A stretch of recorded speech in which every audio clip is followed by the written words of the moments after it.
High, আমি অর্চনা আর অর্চনাতে সবাইকে স্বাগত। আমি আজকের এই ছোট্ট কাপড়ের টুকরো দিয়ে বানিয়েছি এত সুন্দর একটা বো। আর এই বউটা বানাতে সময় লেগেছে মাত্র 5 মিনিট।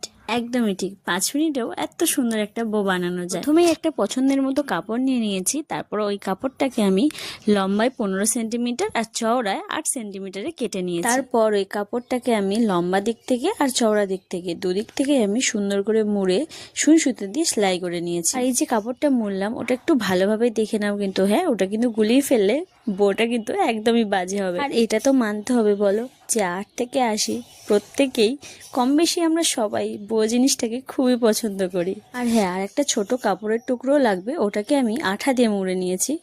তারপর আমি বড় কাপড়ের টুকরোটাকে বোর মতো সুন্দর শেপ দিয়ে সুই সুতোর সাহায্যে সেলাই করে তারপরে বোর উপরে একটু আঠা দিয়ে ওই ছোট কাপড়ের টুকরোটাকে আমি বসিয়ে সুন্দর করে ওটাকেও আমি সেলাই করে নিয়েছি। ব্যাস এইটুকুই করলে বো তো মোটামুটি ভাবে কমপ্লিট। তবে বউটাকে আরেকটু সুন্দর বানানোর জন্য আমি মাঝখানে আটা দিয়ে একটু পুঁতি দিয়ে ফুল বানিয়ে দিয়েছি আর পিছনে একটা ক্লিপ দিয়ে আটকে দিয়েছি। ব্যাস আমাদের বউ তৈরি কমপ্লিট। দেখো তো এবার সুন্দর হয়েছে কিনা। হ্যাঁ, যদি সুন্দর হয় অবশ্যই কিন্তু লাইক কমেন্ট শেয়ার করে দিও আর সাবস্ক্রাইব করতে ভুলো না।